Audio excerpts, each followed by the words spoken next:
नमस्कार दोस्तों। आज बात करेंगे माथे पर शिखा क्यों रखते हैं और गांठ में उसे क्यों बांधा जाता है। हिंदू धर्म में प्राचीन काल से ही यह शिखा रखने का विधान है और उसे गांठ में बांधने का। यह भारतीय संस्कृति में अंकुश के समान होता है, जो कि हमारे आदर्श और सिद्धांतों का अंकुश होता है और यह मस्तिष्क को पवित्र भाव देता है। पूजा पाठ के समय में शिखा में गांठ लगाने से मस्तिष्क में संकलित ऊर्जा तरंगे बाहर नहीं निकल पाती है और ये अंतर्मुखी हो जाने से मानसिक शक्तियों का पोषण होता है, सद्बुद्धि, सद्विचार आदि की प्राप्ति होती है, वासना की कमी होती है, आत्मविश्वास में बढ़ोतरी होती है, शारीरिक शक्ति का संचार होता है, अवसाद से बचाव होता है, सुरक्षित नेत्र ज्योति मिलती है, कार्यों में सफलता होती है तथा सद्गति जैसे भी लाभ मिलते हैं। कहा जाता है कि जो व्यक्ति शिखा रहित होता है वह श्रीहीन अर्थात लक्ष्मी से हीन कहा जाता है।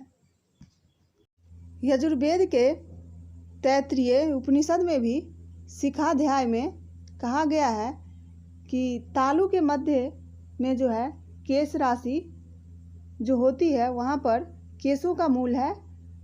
सिर के कपाल का भेदन करके इंद्रिय योनि नामक सुषुम्ना नाड़ी वहाँ मौजूद होती है, जो कि सुषुम्ना नाड़ी को प्रबुद्ध करके आत्म साक्षात्कार करता है। वैद्य इसी नाड़ी को मस्तुलिंग तथा साथ वाले अग्रभाग को योगी तथा वैद्य ब्रह्मरंध्र कहते हैं। वैदों का यह कथन है कि शरीर में प्रधान अंग सिर है। शरीर में जितनी भी नाड़ियां हैं उनका संबंध सिर से है। मानव जनित जो भी काम होता है उसका केंद्र सिर होता है। सिर में दो शक्तियां रहती है, एक ज्ञान शक्ति और दूसरी कर्म शक्ति। इन दोनों शक्तियों की परंपरा नाड़ियों द्वारा सारे शरीर में फैलती है। शरीर में जो भी ज्ञान और कर्म है ये दो विभाग है। दोनों विभाग का मूल स्थान होता है, मूल स्थान वो मस्तुलिंग तथा मस्तिष्क होता है। इन दोनों को स्वस्थ होना बहुत ही आवश्यक है। अगर ये दोनों अस्वस्थ होते हैं तो इंद्रियों में भी विकार आ जाएंगे। प्रकृति की विलक्षणता देखिए कि मस्तिष्क को ठंडक चाहिए और मस्तुलिंग को गर्मी। तो मस्तिष्क को जो होता है उसको गर्मी को शांत करने के लिए उस पर तेल आदि रखा जाता है, क्षौर कर्म आदि कराया जाता है, किंतु जो मस्तुलिंग की स्थिति विचित्र है। इसे गर्मी या ठंडक से बचने के लिए कपड़े या अन्य वस्तु से बने पदार्थ से ढका नहीं जा सकता। मस्तुलिंग के मध्य में उष्णता के लिए गोखुर के परिमाप के बाल ही उपयुक्त होता है, जो सिर पर होते हैं। मस्तुलिंग पर सदा गहरे बाल रहे, अन्य केशों से उसकी विशेषता या उच्चता रहे, इसीलिए उसका नाम शिखा है। कर्म प्रवर्तक होने से शिखा का संबंध धर्म से भी है। संध्या आदि के समय परमात्मा की कृपा शिखा के माध्यम से ही हमारे अंदर पहुंचती है, इसीलिए नंगे सिर होकर संध्या करने या भोजन करने का विधान है। एक प्रकार से हमारी शिखा रेडियो के एरियल की तरह हमारे मस्तुलिंग पर होती है। शिखा रखने का प्रावधान हिंदी धर्म के चारों वर्णों में एक समान है। शिखा हमारी ज्ञान शक्ति को चैतन्य रखते हुए उसे सर्वदा अभिवृद्धि की ओर अग्रसर रहती है। यह विज्ञान के अनुकूल बात है। जैसे कि काली वस्तु सूर्य की किरणों से अधिक ताप ग्रहण करती है सफ़ेद वस्तु की अपेक्षा।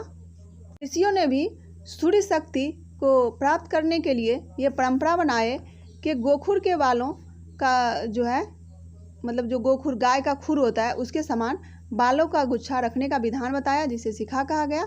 बालों का यह गुच्छा काले रंग का होने के कारण सूर्य से मेधा प्रकाशनी शक्ति को विशेष आकर्षण करती है और ऊर्ध्वाभिमुखी बुद्धि को और उन्नत करने में यह सहायक होती है।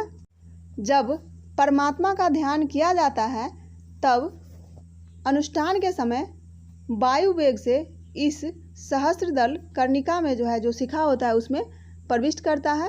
यह अमृत तत्व यही नहीं रुकता है, अपितु यह केंद्र स्वरूप भगवान सूर्य में लीन होने के लिए शरीर में जो है सिर से भी बाहर निकलने का प्रयत्न करता है, जिसे शिखा रोक के रखता है। तो ये था शिखा रखने का महत्वपूर्ण लाभ। भारत में मुस्लिम शासकों के आगमन से और पाश्चात्य देशों के संपर्क में होने से शिखा रखने का जो है विधान बहुत ही कम गया है, जिसे फिर से जीवित करने की आवश्यकता है। शिखा रखना बहुत ही लाभप्रद होता है।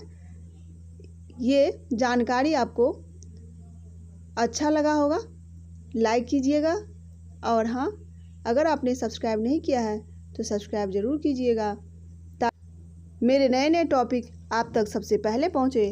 तब तक के लिए धन्यवाद। Bye bye.